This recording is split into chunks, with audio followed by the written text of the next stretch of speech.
It's time to talk Smile. Was it any good or not? It was very difficult to do, so let's get into the review.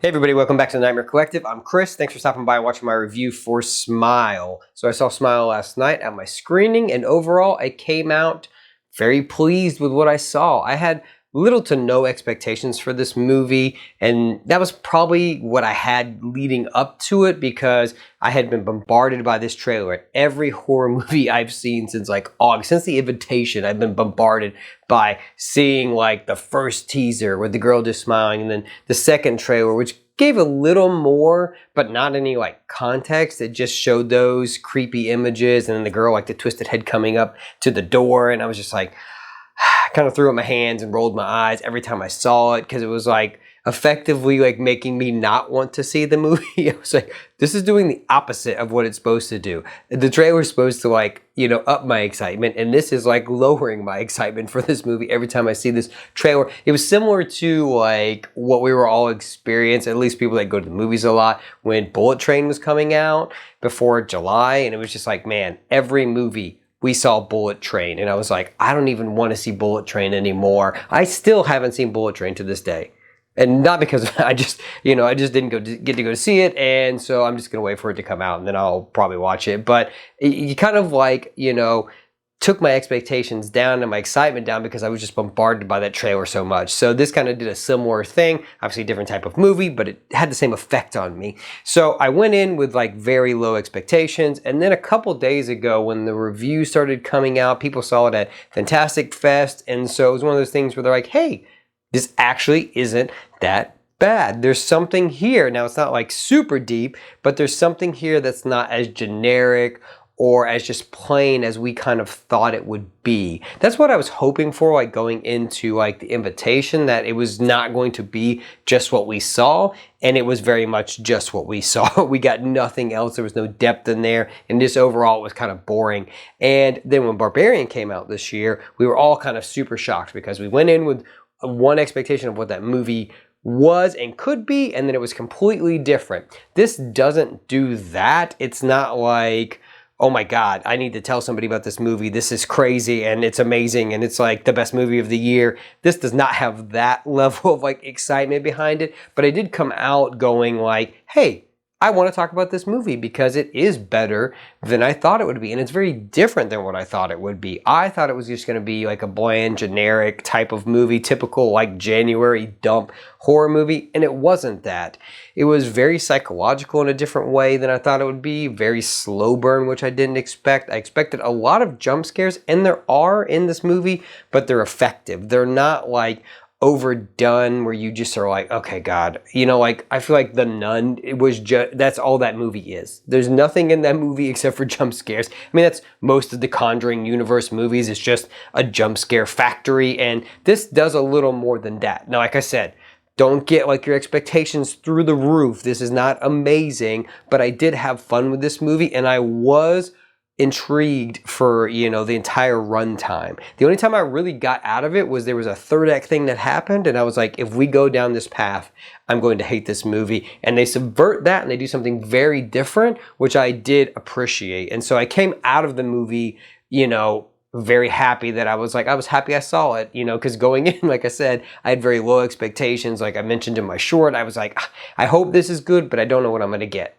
And so basically what we end up getting is we have a character, Rose, who is played by Sophia Bacon, I believe, and she's great. She is basically some type of psychologist that works in an emergency like psychiatric hospital, and so people come in like as emergency cases and she deals with them, and then she deals with this one girl who comes in who's very like manic and kind of acting crazy, and she comes to sit and talk to her, and she's basically explaining to her like, hey, I'm seeing something that no one's seeing, and I know that sounds crazy, but like I'm a PhD student, and you know, I'm not crazy, I'm seeing it. And then she basically has this conversation, and then she ends up ripping her face off.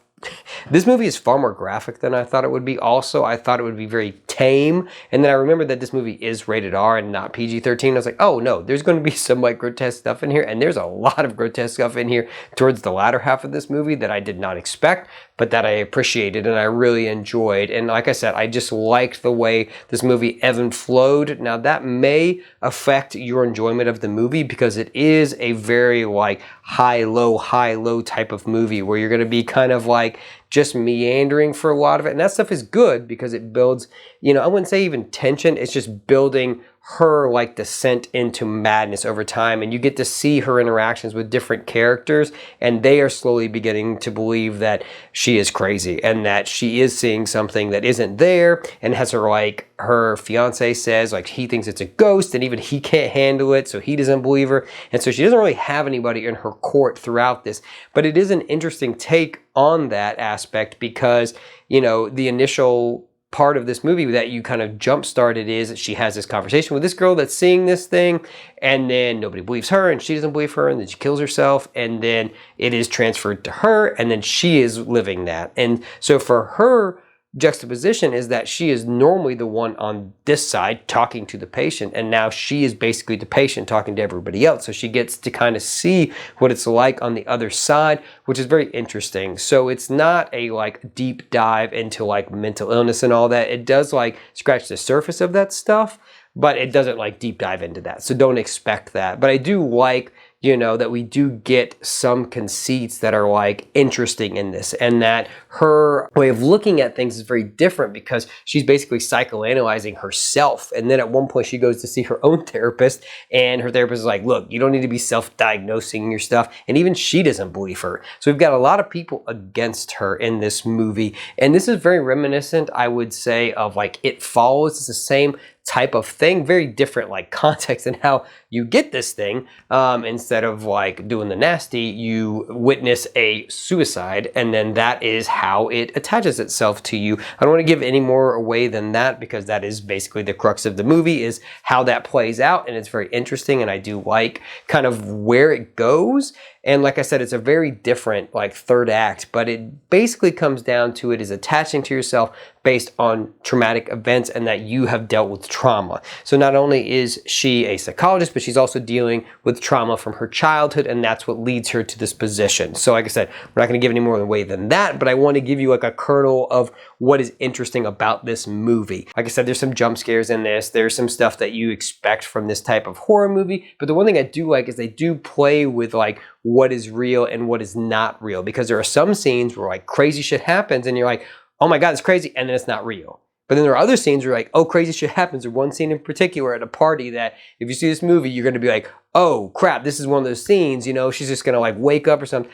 It's not so much that way. From this point on, we are like, you know, fully descent into madness because, you know, she is losing her mind and nobody around her believes her. And so we are just following her on this journey. So that's what I liked about it. It pulled me through because of her acting. And I mean, she pulls this off very well. It could have been very overacted, very generic, and it wasn't. She sold me on, you know, this descent. And I mean, I'll say the reason why I think this affects me a little more is because that is one of my biggest fears. I'm not scared of a lot of things. So most horror movies don't affect me. You know, a few horror movies that have, one would be like The Strangers. And not because that movie is necessarily scary, but is one of those fears where you're just like, somebody breaks in, they do these things, and then they're just like, you ask them a question, and you're like, why are you doing it? So like, because you were home. There are no answers in this. And so when you get here, my biggest fear is like losing my mind and then like something happening to me and like nobody believing me.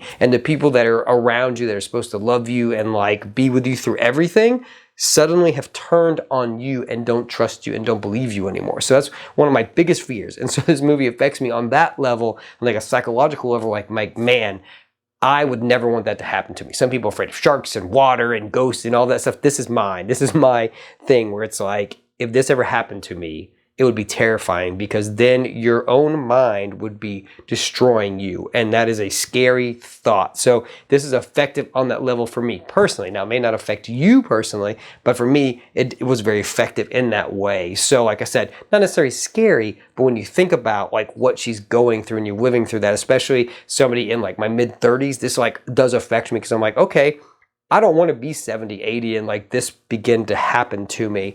But overall, like I said, I just want to say that I really like this movie.